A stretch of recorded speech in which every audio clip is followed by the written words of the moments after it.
Jammu and Kashmir, often referred to as the crown of India, occupies one of the most strategically vital locations in the Indian subcontinent. Its geographical position makes it crucial for India's security, diplomacy, and connectivity. From Pakistan to the west, that is Pakistan occupied Kashmir and Gilgit Baltistan, China to the north and east, Aksai Chin region, Afghanistan through the narrow border across Gilgit Baltistan, Indian states Punjab, Himachal Pradesh, and Ladakh Union territories. Its strategic importance that Jammu and Kashmir border with Pakistan and China make it one of the most sensitive regions in the world. Any instability here directly affects India's national security. Historically, Jammu and Kashmir lay on the ancient Silk Route, connecting South Asia with Central Asia and beyond. Control over this region means potential access to vital trade and energy routes. The Siachen Glacier, the world's biggest battlefield, lies here. Controlling it ensures India's dominance over key mountain passes connecting Pakistan-occupied areas with China. The region gives India a strategic observation point over both Pakistan-administered Gilgit-Baltistan and China's Aksai chain. The Indus River and its tributaries originate from Jammu and Kashmir. This makes the region vital for India's water security under the Indus Water Treaty that is of 1960, signed between India and Pakistan in the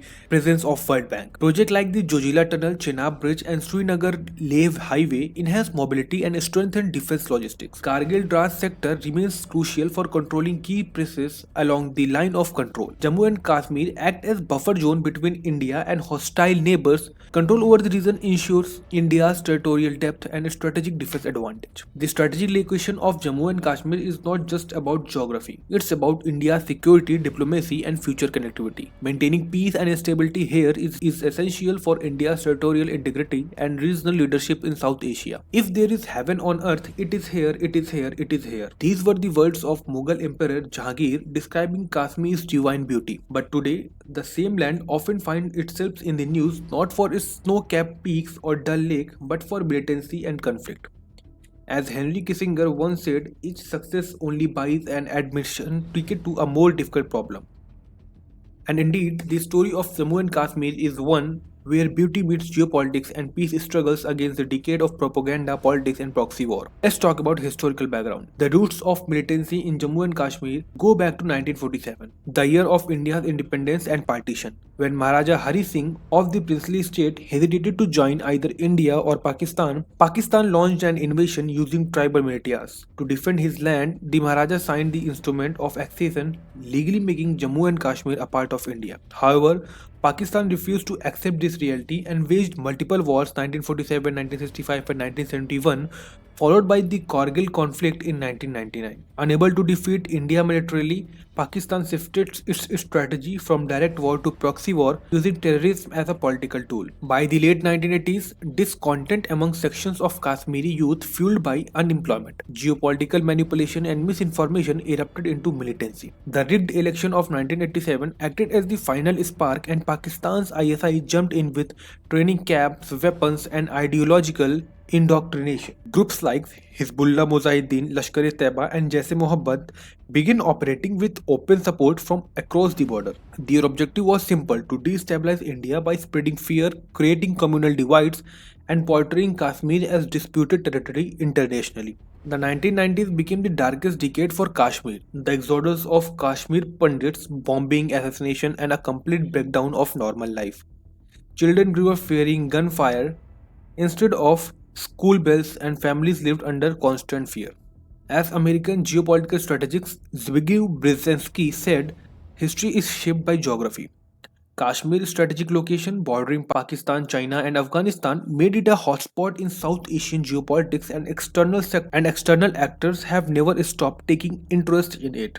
India's approach to militancy in Jammu and Kashmir has always been multidimensional, combining security, development, diplomacy, and dialogue. Security and counterinsurgency. The Indian Army CRPF and Jammu and Kashmir Police have played a vital role in containing militancy through focused operations such as Operation Rakshak, Operation All Out, and Surgical Strike in 2016. Thanks to technological advances, drones, night vision devices, and satellite intelligence, infiltration levels have reduced significantly. Political and constitutional reforms. A major turning point came on August 5, 2019, when India abrogated Article 370 and 35A, integrating Jammu and Kashmir fully into the Union. This move was aimed at ending isolation, ensuring equal rights, and promoting development at par with the rest of the country. It sent a clear message: integration, not isolation, is the path forward. Development is now India's most powerful weapon against terrorism.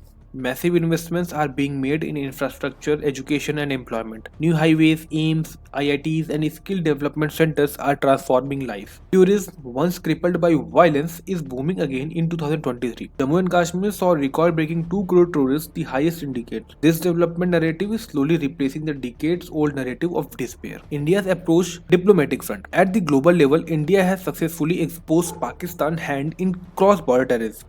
International bodies like the FATF have placed Pakistan under scrutiny while major powers recognize India's stance on terrorism. As former Indian diplomat S. Jaishankar rightly said, terrorism has no justification and no legitimacy. It must be called out and countered, not explained away. Let's talk about current scenario. Today, the situation is far better than it was a decade ago. Terror incidents have dropped sharply, local recruitment in terror outfits has decreased, and the common Kashmiri is choosing books over bullets. The government's focus on grassroots democracy, like the successful panchayat elections, is giving locals a real say in governance. Youth are engaging in sports, startups, and tourism rather than being lured by separatist propaganda. However, challenges remain. Online radicalization through social media, cross border infiltration attempts, and propaganda wars waged by hostile actors. Yet, India's strategy is clear: zero tolerance for terrorism, full support for development. To conclude, militancy in Jammu and Kashmir is not just a security issue. It's a battle of ideas, a test of patience, and a lesson in resilience. India has shown the world that even the toughest conflicts can be tackled not just by the power of the gun, but by the strength of democracy and development. As former Prime Minister Atal Bihari Vajpayee beautifully said, we can change friends, but we cannot change neighbors.